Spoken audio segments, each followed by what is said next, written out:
I don't think Michigan's self-imposed two-game ban of Sherrone Moore goes far enough in the eyes of the NCAA. And that's why I think they'll go after a longer ban, possibly the entire 2025 season. I'll tell you why. Locked On Big Ten starts right now.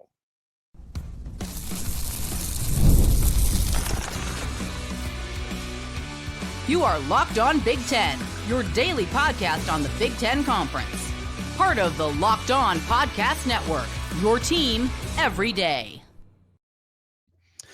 Welcome to Locked On Big Ten. I'm Craig Sheeman, 40 years as a sports talk show host and play-by-play announcer, and I want to thank you for making us your first listen each and every day. We are free and available wherever you get your podcasts. Part of the Locked On Podcast Network, your team every day. Be sure to hit that free subscribe button down below so you never miss a single episode. And today's episode is brought to you by FanDuel. Right now, new customers could get $250 in bonus bets if your first $5 bet wins. So the question is, will the NCAA come down with a bigger Sherrone Moore suspension at Michigan? Plus, more Big Ten news, recruiting wins and losses at Michigan and Oregon, and CBS is predicting only 3 Big Ten teams getting into the college football playoffs. Which 3 plus our power rankings? But in a surprising move by Michigan, as we reported at length in yesterday's Locked On Big Ten podcast, the school self-imposed a 2-game ban on football coach Sherrone Moore in a preemptive move, if you will, ahead of a potential NCAA suspension and punishments from the NCAA regarding the Connor Stalions Spygate scandal, which unraveled during the Wolverines' undefeated national championship season under coach Jim Harbaugh. Sherrone Moore was the team's offensive coordinator of that team, and it was Moore who deleted 52 text messages between himself and Connor Stalions the day the Spygate story broke nationally. Now, the NCAA has since retrieved those messages, and they've reviewed them. And only Moore in Michigan and the NCAA knows what's on those text messages, what they say, or even why Moore deleted them in the first place.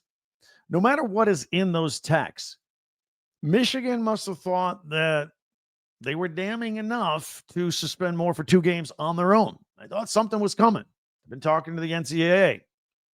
The self-imposed ban, by the way, will not be weeks 1 and 2 to start the season against New Mexico and Sherrone Moore's alma mater, Oklahoma, in week 2. It's a big game. Going to take place in weeks 3 and 4, picking and choosing.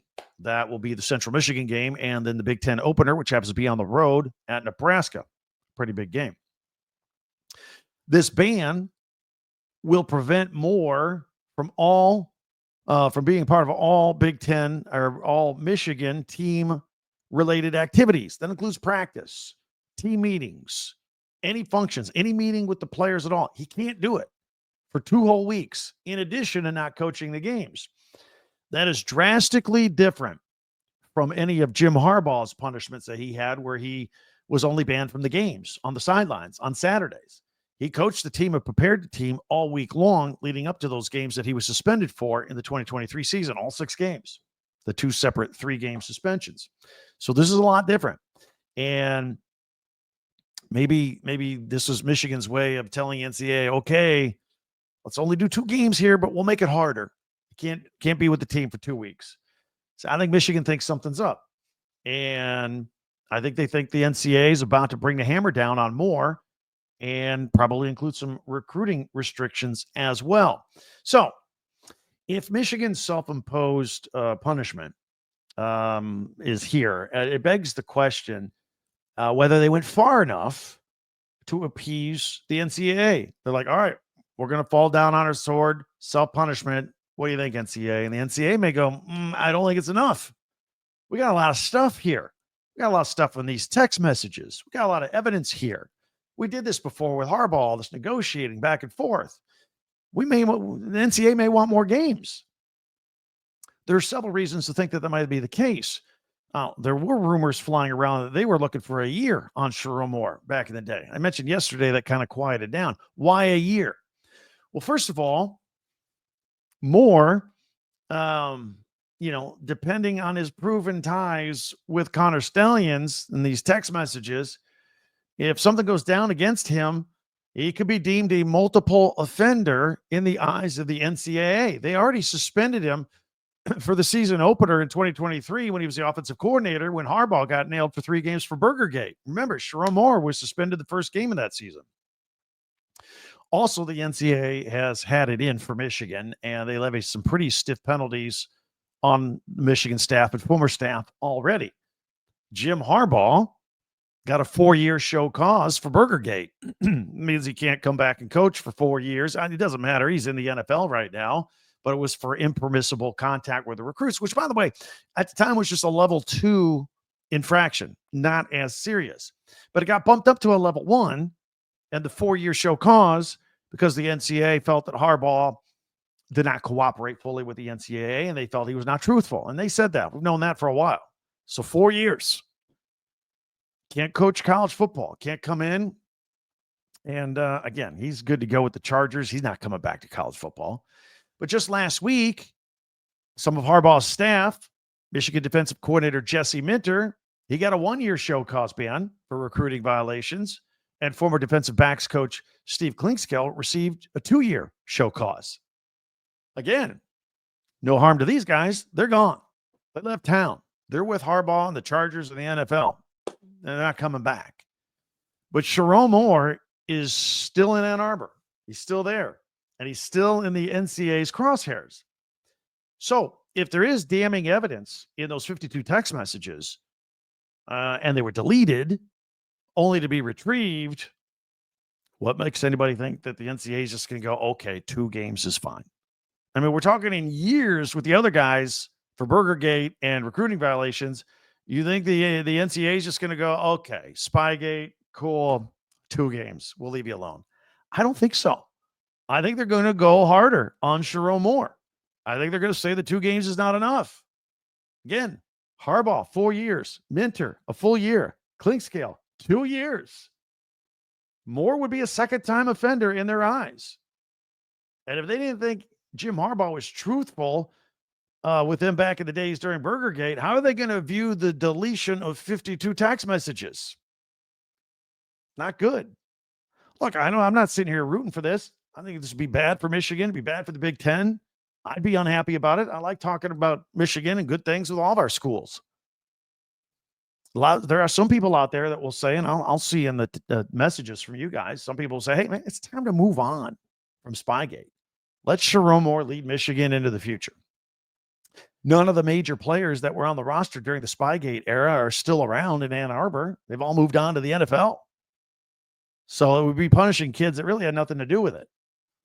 And I fear, though, that the NCAA may want to throw a little bit more fire on the Michigan gas tank one more time and nail Moore for a long multi-game suspension and maybe even for the entire 2025 season, just to make their point. I mean, they got to make their point here because they're losing more and more power each and every day. They might just lay the hammer down. Could be a long summer for Michigan football and even longer autumn during the season. Let me know what you think. This is a very hot topic. Michigan fans will still say there's nothing to see here. All the other fans around the Big Ten that are anti-Michigan, they're going to be piling on. You're going to hear cheaters. You're going to read all this kind of stuff. Bring the comments. Let's go. And while you're here, be sure to hit that subscribe button down below so you never miss an episode of Locked On Big Ten. We are here each and every day. We got some other stuff to talk about. Michigan's president is leaving.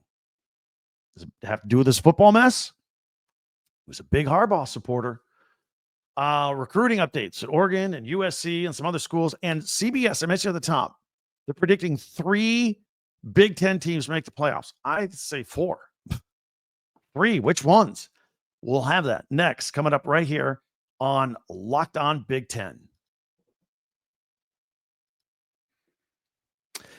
Scaling your business requires the right expertise at the right time. With Upwork, you can find specialized freelancers in marketing, development, design, and more. Experts ready to help you take your business to the next level. Upwork gives businesses flexibility by connecting them with top freelance talent across multiple industries, including IT, AI, web development, and marketing. Whether you need extra hands for a project or a long-term partner, Upwork makes hiring people simple and easy and affordable. You find the right talent. You got a little campaign or a big campaign, whatever you need, Upwork can help you with a freelance expert for that specific project. Posting a job is free and simple, and within a day, you'll have multiple qualified candidates to choose from. And it's very cost effective as well. Instead of hiring full-time people, Upwork helps you find affordable, top-tier freelancers to scale your business efficiently. Visit Upwork.com right now and post your job for free. Upwork, UPWORK.com, Upwork.com to connect with top talent and grow your business today with Upwork. Thanks for making Locked On Big Ten your first listen each and every day, especially you everydayers out there. Thank you for that. Meanwhile, be sure to hit that subscribe button down below. Share, follow, and like Locked On Big Ten, your team every day. And check out our website, talkbig10.com. All right, there's more big news at Michigan. School president Santa J. Ono is leaving, and he will be taking the president's gig at Florida for the Gators. He used to be very visible around campus in Ann Arbor, very popular early on, taking a lot of selfies with the students. But lately, there have been a lot of protests on campus, various social issues, which we won't get into here during his 3-year tenure. Vandals spray painted his home, broke windows, and maybe he felt like it was time to move on and get a change of scenery. But from a sports point of view, I can say from where I'm sitting, there was no bigger supporter of Coach Jim Harbaugh during all the controversies and the suspensions and the contract negotiations, which, by the way, Harbaugh never signed, than President Ono. Ono was pro team Harbaugh all the way when the Big Ten was coming down on him, and the NCAA and the fans and the athletic directors of other schools. President Ono stood by Jim Harbaugh.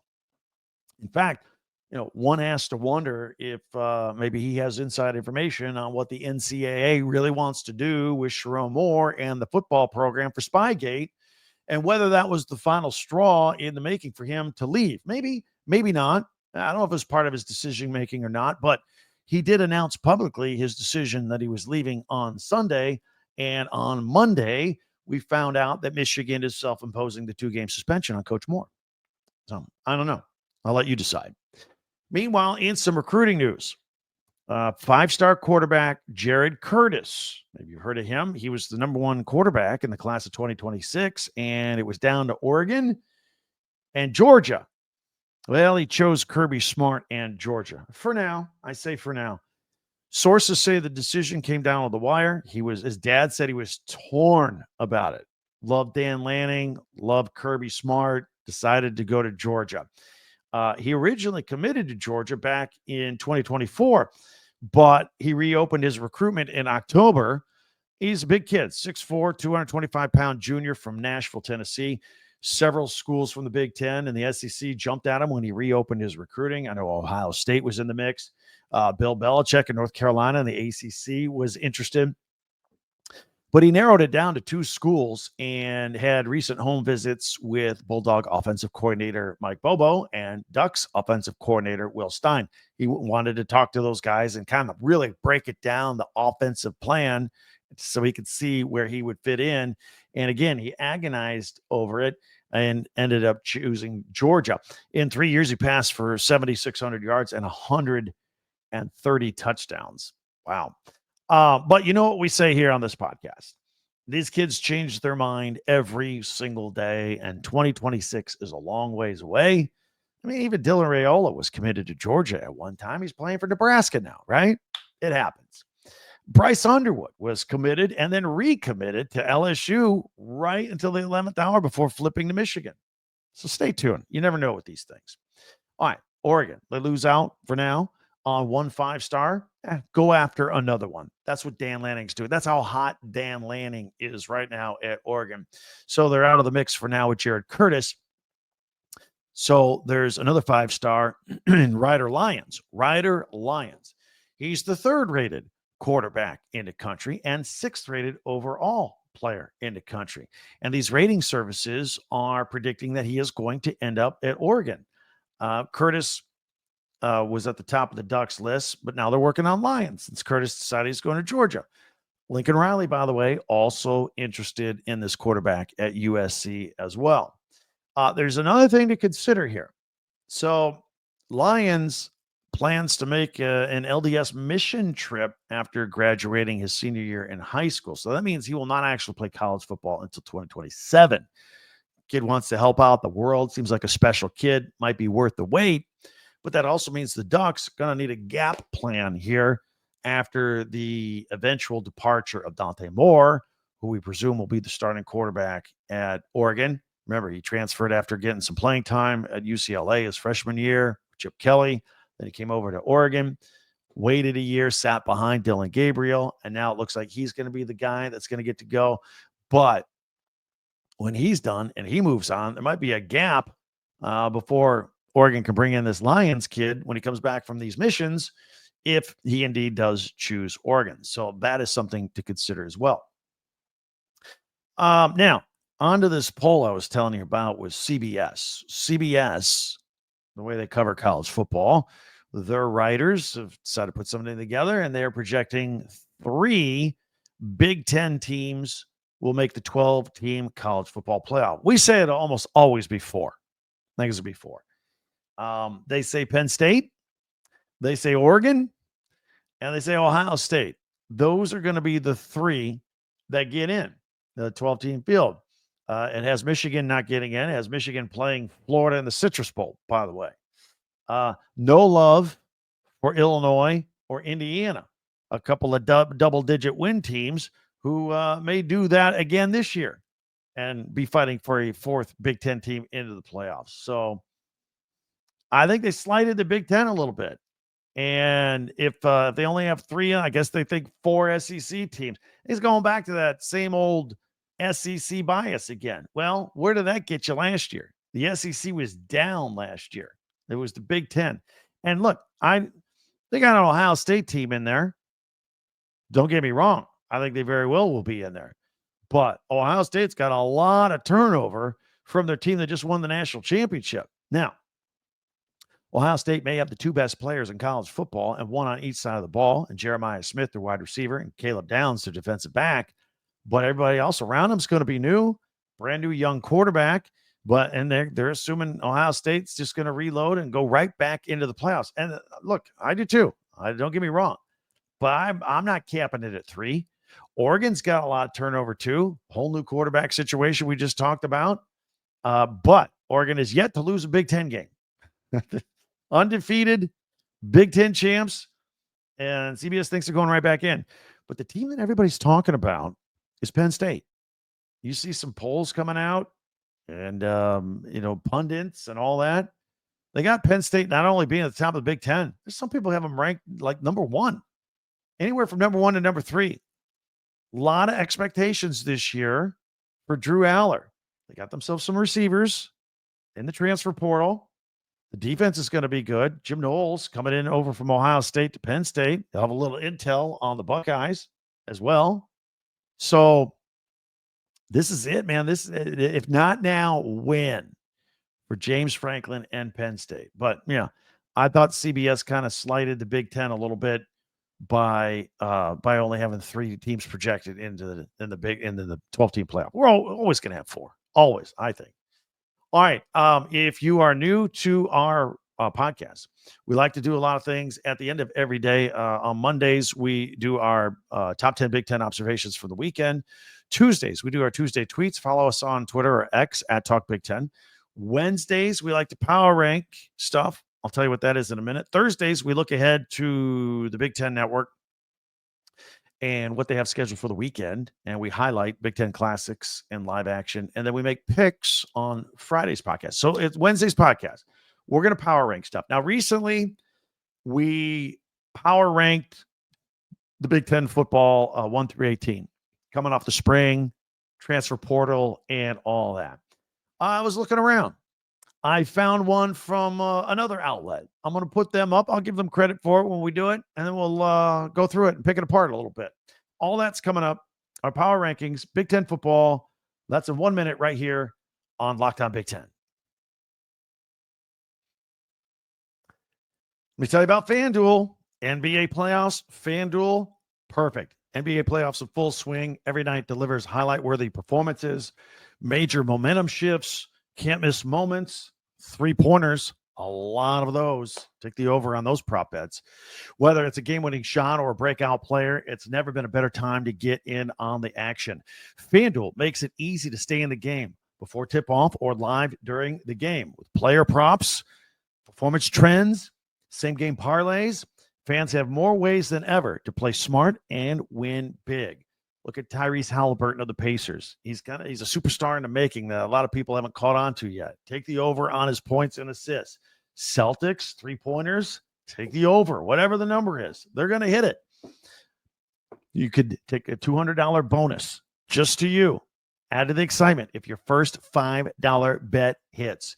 New to FanDuel, it's the perfect time to sign up. Head to FanDuel.com and place your first $5 bet. If it wins, you get $200 in bonus bets. Make every moment more with FanDuel, official sportsbook betting partner of the NBA. FanDuel. All right, it's time for our power rankings. Let's do this, and I will put it on screen if you're audio only. No problem.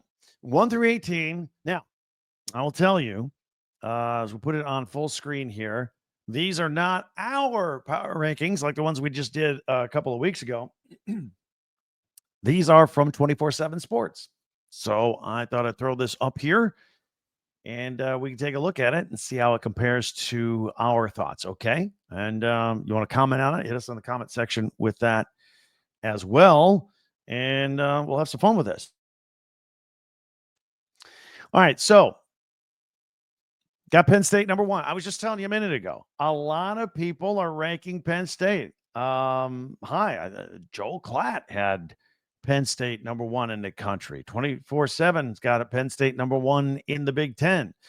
Look, why not? Drew Aller is the most experienced quarterback coming back for any team in the country.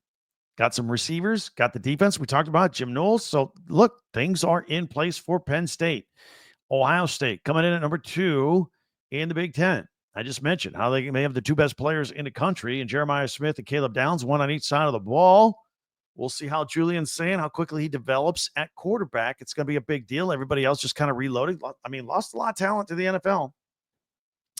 A lot of talent that stayed one more year to make a run at a championship. They wanted to do a couple things. Instead, maybe some mid-round guys. All right, so Ryan Day gave him some nil money, name, image, and likeness, so they can hang around for another year, put a nice piece of change in their pocket, make another run at Michigan, which was not successful, but make a run for Big Ten title, which was not successful, but they leapfrogged all that, got themselves a national championship. Oregon Ducks at number 3, defending champs. Dylan Gabriel's gone. We'll see how things go at quarterback, but they are still undefeated since moving to the Big Ten. 13-0, 12-0 in the regular season and the Big Ten championship. Illinois is getting a lot of attention. Why not? Brett Bielema, 10 wins last year. Another experienced quarterback coming back in Luke Altmaier. So we'll see if they can do that again. At number 5, Michigan. A lot of question marks about Michigan, although I do think they are super loaded at talent and worthy of a 5 spot here. Bryce Underwood, how quickly will he take, to develop and get comfortable? Will Sherrone Moore be around? 2-game suspension, more games from the NCAA. Who knows? Who knows? A lot of question marks around Michigan. Indiana at number 6. Kurt Cignetti coming off a big 11-win season. A lot of people don't think he can do it again. I will tell you this. It's a talented team. It's a favorable schedule again. We'll see this Fernando Mendoza at quarterback, and if he can play, Indiana's going to be right back in it looking for a double-digit win season. I got Nebraska. They got Nebraska at number 7. I am very excited to see Dylan Raiola play in his second year. Got that rookie season under his belt. He was the starter. I think he's going to take a big jump forward, so I like him, and I like Nebraska at number 7. At number 8, USC, Lincoln Riley. Where are they? Are they going to crack the upper tier of the Big Ten?